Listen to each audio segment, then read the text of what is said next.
বিগত কয়েকদিন ধরেই দেখছি, কিন্তু ঠিক এই সময়টাই বিএনপির ভারপ্রাপ্ত চেয়ারম্যান তারেক রহমান এই চেয়ারপারসনের গুলশান কার্যালয়ে আসেন এবং এখানে এসে তিনি দলের নেতাকর্মী অঙ্গ এবং সহযোগী নেতা সংগঠনের নেতাকর্মীদের সঙ্গে দেখা করেন। আমরা দেখেছি অন্যান্য রাজনৈতিক দলের সঙ্গে দেখা করেন। এছাড়াও কিন্তু বিশিষ্ট ব্যক্তি, বিভিন্ন ব্যবসায়ী সংগঠন অনেকের সাথে কিন্তু আমরা দেখেছি যে এই কদিনে তিনি সাক্ষাৎ করেছেন।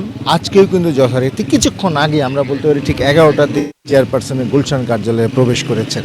আসলে কর্মসূচি সেইভাবে নির্ধারিত কোনো কর্মসূচি আমাদেরকে জানানো হয় না, এবং নির্ধারিত কর্মসূচি হয়তো থাকেও না। আমরা দেখেছি যে বিএনপির ভারপ্রাপ্ত চেয়ারম্যান এখানে আসার পরে বিএনপির যারা সিনিয়র নেতারা আছেন এবং অন্য রাজনৈতিক দলের নেতারা কিন্তু আসেন এবং তারপরে তিনি বৈঠক করেন। এছাড়াও ব্যবসায়ী সংগঠন, আমরা দুদিন আগে দেখেছি যে সনাতন ধর্মাবলম্বীদের প্রতিনিধি দল তার সঙ্গে বৈঠক করেছেন। আমরা এর আগে দেখেছি যে ব্যবসায়ী প্রতিনিধিরাও তার সঙ্গে বৈঠক করেছেন। এছাড়া বিভিন্ন রাজনৈতিক দলের